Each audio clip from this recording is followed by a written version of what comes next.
ನಾವು ತುಳುವರು. ನಮ್ಮ ಮಣ್ಣಿನ ಉಸಿರಿನಂತೆ ನಮ್ಮ ಭಾವನೆಗಳ ಅಂತರಾಳದಲ್ಲಿ, ನಮ್ಮ ಕಷ್ಟ ಸಂಕಷ್ಟದಲ್ಲಿ ದೈವ ನಮ್ಮ ಜೊತೆಗೇ ನಿಂತಿದೆ. ನಾವು ಸಣ್ಣಂದಿನಿಂದಲೇ ದೈವದ ಕೋಲವನ್ನು ಕಂಡು ಬೆಳೆದವರು. ದೈವಾರಾಧನೆ ಅನ್ನೋದು ನಮಗೆ ಭಯವೂ ಭಕ್ತಿಯೂ ತುಂಬಿಸುವ ಪವಿತ್ರವಾದ ಕ್ಷಣ. ದೈವ ಅನ್ನೋದು ಕೇವಲ ಮೆರವಣಿಗೆ ಅಥವಾ ಕಲಾರೂಪವಲ್ಲ, ಅದು ನಮ್ಮ ಸಂಸ್ಕೃತಿಯ ಆಧ್ಯಾತ್ಮ, ಅದು ನಮ್ಮ ಪೀಳಿಗೆಯ ನಂಬಿಕೆ. ಆದರೆ ಇಂದು ಸಿನಿಮಾದ ಸೆಟ್ಗಳಲ್ಲಿ ದೈವಗಳನ್ನು ಸೃಷ್ಟಿಸಲಾಗ್ತಾ ಇದೆ.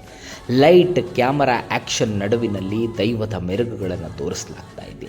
ಆಧ್ಯಾತ್ಮದಲ್ಲಿ ಮಾತ್ರ ಅನುಭವಿಸಬಹುದಾದ ಶಕ್ತಿಯನ್ನು ಸಿನಿಮಾದ ಪರದೆಗೆ ಇಳಿಸಿ ಪಾಪ್ಕಾರ್ನ್ ತಿನ್ನುತ್ತಾ ಕುಳಿತು ನೋಡುವಂಥ ವಿಷಯವೂ ದೈವಾರಾಧನೆ ಅಲ್ಲ.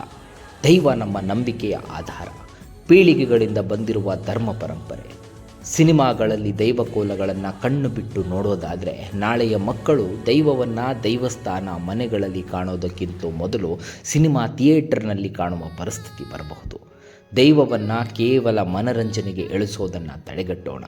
ಭಯ ಭಕ್ತಿಯ ಮಿಶ್ರಣದಿಂದ ದೈವವನ್ನು ಕಾಣುವ ನಮ್ಮ ಸಂಸ್ಕೃತಿ ಅತ್ಯಂತ ಪವಿತ್ರವಾಗಿಯೇ ಉಳಿಯಲಿ.